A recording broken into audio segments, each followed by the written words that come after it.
평범한 사람들의 평범한 이야기 평평TV. 네, 안녕하세요. 주평입니다. 네, 안녕하세요. 조평입니다. 아, 이거 빨리 자주자주 해야 되는데 그러니까요. 예, 저희가 부족한 게 좀 많아요. 네, 그죠? 생업에 바빠서 조금씩 미뤄지게 되지만 그래도 열심히 한번 해보도록 하겠습니다. 네. 오늘은 저희가 주민자치회에 관해서 좀 이야기해 보려고 하는데요. 저희가 그렇죠. 주민자치회를 4년? 그쵸, 4년이죠. 네네. 지금 4년째 하고 있고요. 또 저희가 하고 있는 평평TV도 우리 주민자치회 일환 속의 하나로 또 하고 있는데 주민자치회가 어떤 것인지 간단하게 한번 설명해 줘 보시죠. 이 주민자치회가 사실은 저희 지방자치법에 의거해서 만들어진 이제 마을 단위의 그 단체라고 보시면 돼요. 예, 그래서 법은 이제 지방자치법에 의거해서 만들어지긴 했는데 사실 그 지방자치법의 어떤 통제를 받거나 그러진 않아요. 주민자치회라는 어떤 그 조례에 의해서 이제 지금 사실은 움직이고 있는 상황이고요. 네. 그런 어떤 자치적인 성격이 강한 그런 마을 단체라고 보시면 됩니다. 네. 아니 막 조례, 막 뭐 주민자치법 이런 거 얘기하시니까 이게 옆에서 보니까 변호사님 같은데요. 그렇죠. 좀 지적인 이미지가 갑자기 부각되죠. 관상이 변호사님이신데. 네, 평범한 사람입니다. 네, 그렇습니다. 혹시 그 주민자치회에 참여했던 동기가 어떻게 되세요, 우리 주평님은? 저는 이제 제 생업을 하면서 이전에 뭐 저희가 1화에서도 나눴잖아요. 네. 이제 저희가 망하기 전에는 어린이집 네. 원장이었어요. 네. 근데 어린이집 원장을 하면서 그 크게 느꼈던 부분들이 뭐냐면 마을에 누군가 마을의 어떤 부분들에 대해서 함께 좀 공감하고 같이 이제 좀 아이들 키우기 좋은 환경을 만드는 이런 부분이 좀 필요하지 않느냐. 그래서 그런 부분들에 이제 주민자치회라는 게 있다고 해서 이제 그때부터 이제 참여하게 되었던 거죠. 네, 네. 저도 한번 질문해 주세요. 예. 우리 그러면 조평은 네.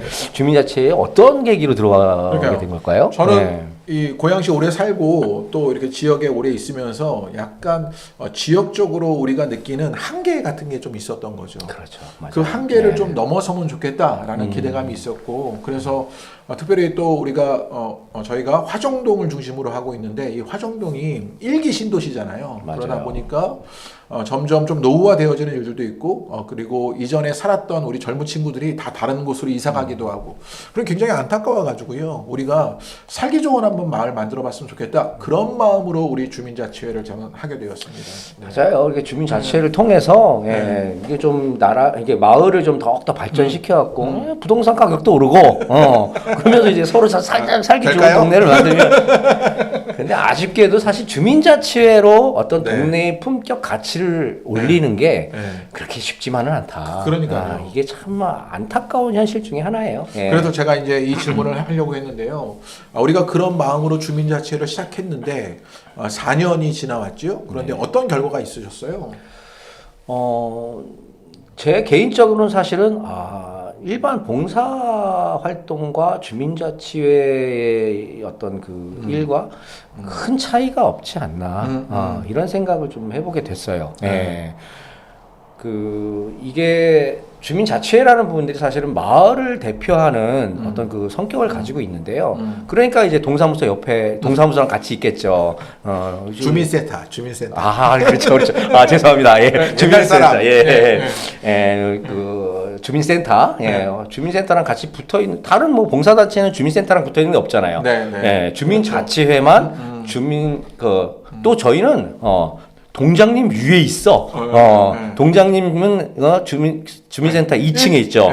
주민자치회는 3층에 있어요. 우리 머리 위에 있단 말이야. 위치적으로. 그런데 실제적으로 사실은 결코 머리 위에 있지 않다. 발대만큼도 안 되는 것 같은 느낌이 조금 들긴 해요. 저도 개인적으로 그 주민자치회를 하면서 약간 아쉬운 점이 있었는데, 우리가 행정부를 이끄는 어떤 뭐 구청이나 뭐 시청 그렇죠. 이런 쪽에서 주민자치회를 이렇게 환영하는 건 아니다. 그런 느낌을 참 많이 받게 됐고 필요할 때 주민자치회를 이용하고 있는 건 아닌가라는 생각도 들었고 가령요 그 정치인들들도 약간 주민자치회를 이용하는 건 아닌가라는 생각이 들면서 실은요 우리가 자치적으로 무엇인가를 하는 것보다 행정적으로는 한계를 만나고 정치적으로는 이용당하는 느낌? 제가 너무 비관적인가요? 예, 그래서 좀 그런 맞아요. 생각이 들었습니다. 사실 그런 부분들이 너무 강해요. 이게 저희가 아까도 이제 그 지방자치법에 의거해서 주민자치가 만들어졌다고 그랬잖아요. 그런데 실제적으로 그 지방자치법의 한계는 그 시까지가 돼 있어요. 그러니까 경기도, 뭐 전라도, 뭐 아니면 경상도 이렇게 도, 그다음에 그 산에 있는 시, 군, 뭐 이런 부분에까지만 지방자치법이라는 부분들에 이제 그 영향을 미치는 영향력이 그래서 이제 거기에는 뭐 감사권도 주고 행정권도 주고 이런 거 주잖아요. 예, 그다음에 예산권도 주고요. 그런데 정작 마을 단위의 이 저희 주민자치회는 그게 없어. 예. 그러니까 조례만 있어요.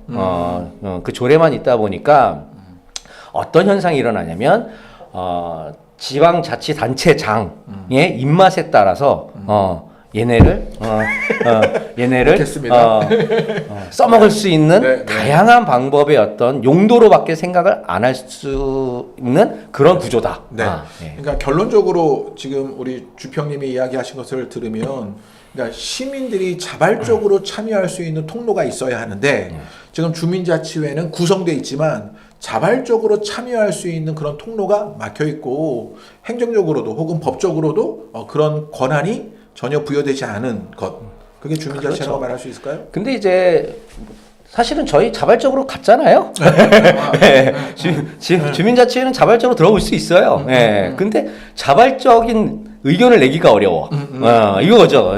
들어갈 수는 있지만, 의사가 반영되지 그렇죠. 않는다 이 말씀이죠. 우리의 의사가 네. 그래서 우리가 주민총회라는 것들을 해요. 1년에 한 번씩. 그 주민총회가 뭐냐면 우리 마을의 주민들의 어떤 의견들을 담아서 정책으로 내세는 건데 자, 이것도 사실은요.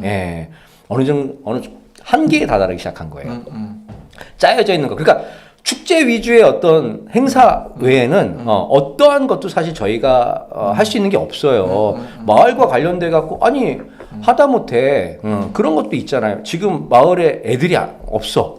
그럼 그 부분에 대해서 우리 자체적으로 제한할 수 있고. 그렇죠. 네. 뭐 여러 가지 그 제안이라든지 아니면 마을에 관련된 부분들에서 추가적인 정책이라든지 예산이라든지 반영할 수 있는 거, 야 이런 부분들에서 우리가 이야기할 수 있는 루트 이런 게 전혀 없다라는 거죠. 네. 제가 어떤 생각이 살짝 드냐면 실은요 저희가 한 주 전에 만나가지고요 이 주민자치회 어떤 이야기를 할까 벌써 논의하였는데 그러면서 약간 이걸 듣는 분들이 이런 오해를 하지 않을까라는 생각도 했는데요. 그게 뭐냐면 저희가 주민자치회를 4년이나 했으니까 너희는 주민자치회를 변호하기 위해서 혹은 그 주민자치회라는 조직을 보호하기 위해서 이렇게 주민자치회를 말하는 것 아닌가? 라는 생각이 들기도 하는 거죠. 그런 의심을 혹은 그런 비판을 받을 수도 있을 것 같다는 생각이 들어가지고요. 혹시 그런 시도는 아니셔요? 뭐 사실 요만큼은 사실 이제 변호도 있지.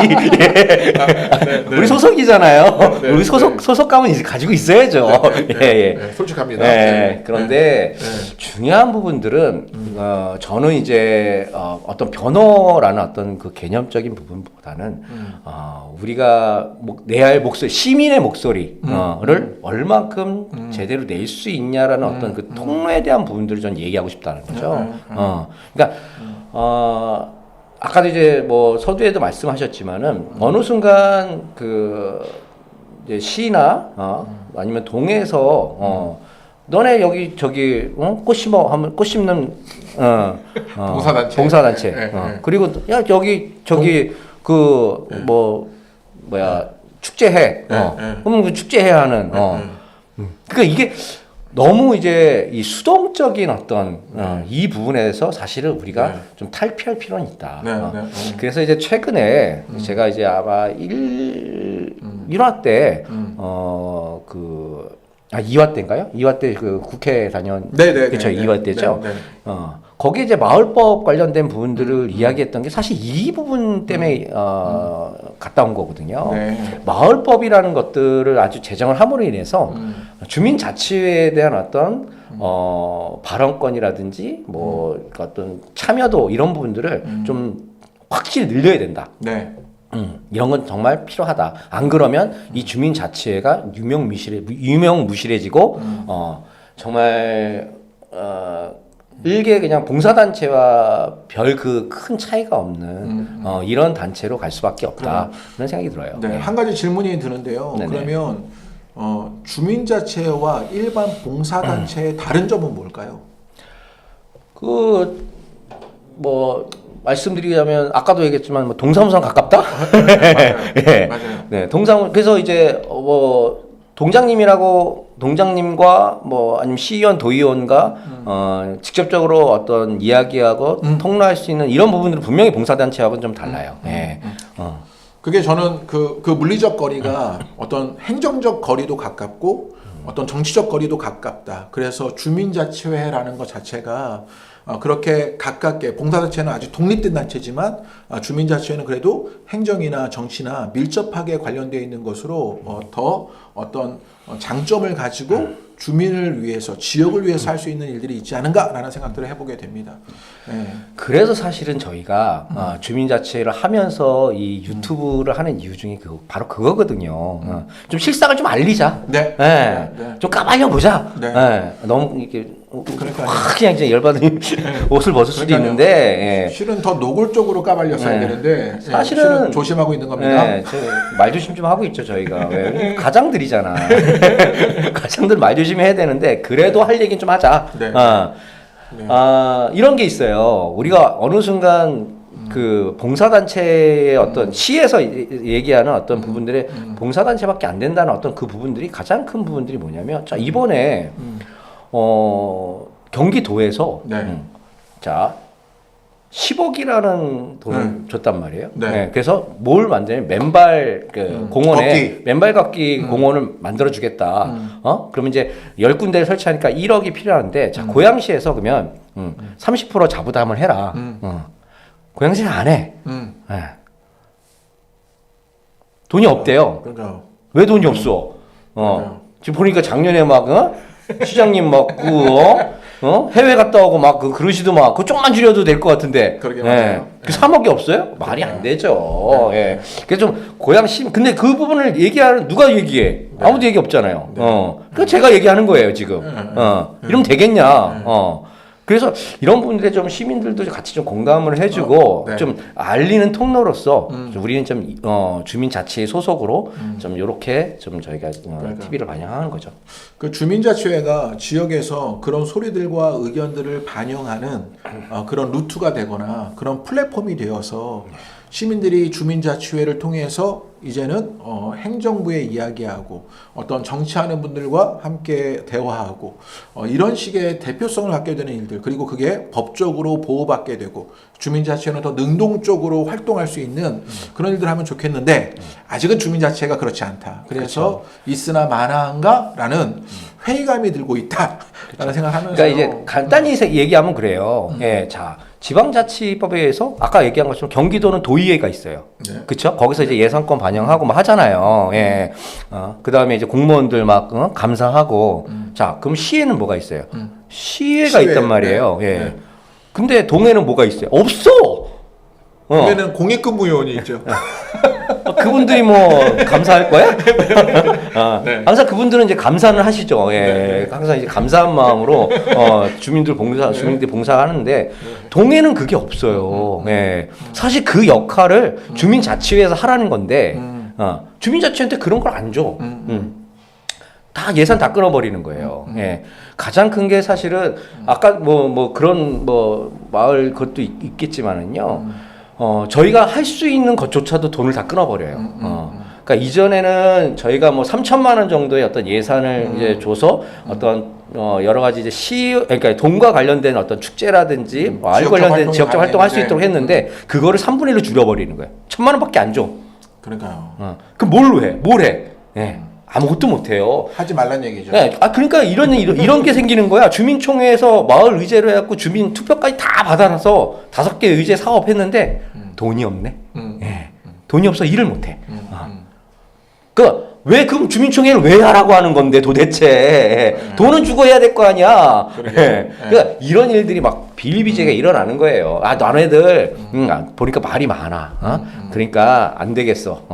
그러니까 시에서 바라보는 주민자치의 모습이 이거밖에 안 되는 거죠. 그러니까 쌓인 게 많으신 것 같습니다. 아 지금 막 가슴이 막 네. 그러니까요. 이거 어떻게 해야 될 거야 이거. 네. 조금 정리해 보면 이제 주민자치를 통해서 가장 밑바닥부터 일어나는 시민 참여, 행정 혹은 정치가 필요하다라는 것인데 그렇죠. 그게 주민자치를 통해서 그런 플랫폼이 되면 좋겠다라는 주장인데요. 근데 플랫폼이 아니라 조례에도 그렇게 나와 있어요. 그래요? 네. 근데 조례는 그렇게 나와 있지만 조례밖에 안 되기 때문에 강제성에 법적 근거가 없는 거예요. 그러니까 조례는 사실은 시에서 마음대로 바꿀 수 있잖아. 아니 그 유권 해석도 마음대로 할 수 있거든요. 그러니까 자기 입맛에 맞게 그냥 던져놓는 거야 계속. 예산도 그냥 3분의 1 감축시켜 버리고. 약간 그런 법적 도움이 필요하고 법적 근거가 명확한 그래서 어떤 주민자치의 존재에 대한 바탕이 분명하여서 그 역할이 분명하게 있으면 좋겠다. 그렇죠. 정도가 저희가 기대하는 바인데요. 뭐 들으시는 분들이 같이 좀 마을의 소리를 내주시고 또 우리 함께 하시는 분들이 또 그런 움직임들을 함께 만들어가서 언제가 될지 모르겠지만 주민자치회가 정말 풀뿌리 민주주의처럼 또 시민이 어떤 행정에 적극적으로 참여하는 것으로 일어나는 그런 일들을 기대해 보면서 오늘은 주민자치회 이야기를 이 정도 해서 마무리하면 어떨까 싶습니다. 그래서 사실은 이런 부분들도 사실 저희가 신뢰라는 부분이 굉장히 필요하거든요. 그래서 이런 어떤 그 주민 마을에 어떤 신뢰를 주고 그러니까 믿음을 줘야지 저희도 그런 부분들에서 어떤 부각을 시키고 마을을 발전시키는 데 있어서 굉장히 큰 디딤돌이 될 수 있는데 왜 신뢰를 안 주냐고 뭐 마치 뭐 해먹는 사람처럼 생각을 한단 말이에요. 그러니까요. 우리가 뭐 거기 그 몇 천만 원 받아갖고 마을 축제하고 하는데 뭐 뭘 해먹어요? 뭘 해먹어? 해먹을 게 뭐 있어? 근데 왜 깎아? 예산을 그러지 말라고요, 제발. 그러니까요. 저는 좀 정서적으로 접근하게 되는데 어떤 기대가 있냐면 우리가 마을이라고 하면 그 마을에 내가 참여하는 것이 되면 그 마을이 내 마을이 되는데 그렇죠. 그런데 그저 관찰자가 되거나 관망하는 자가 되면 그냥 그건 내 마을이 아닌 게 되는 거죠. 그래서 그렇죠. 내 목소리 하나가 그리고 우리의 손길 하나가 담겨지는 마을이 되면 그 마을을 소중하게 생각하고 가꾸고 만들어가는 일들을 우리 시민들이 함께 할 수 있지 않을까 싶습니다. 그런 일들의 주민자치회가 좋은 그런 다리가 되었으면 좋겠다라는 기대를 갖습니다. 아무래도 이제 주민자치를 하면서 저희가 받는 정보는 일반 마을 분들보다는 더 많은 것 같아요. 그래서 그 부분들을 저희가 더 부각시키고 또 알리고 이렇게 해서 서로 어떤 소통할 수 있는 이런 계기가 이런 우리 평평 TV를 통해서 이루어졌으면 좀 좋을 것 같습니다. 좋은 말씀입니다. 평평 TV를 통해서 그런 소통의 공간들, 그런 알림의 공간들, 그런 공지의 공간들을 만들어 가보도록 하겠습니다. 지금까지 평평 TV였습니다. 네, 감사합니다. 감사합니다.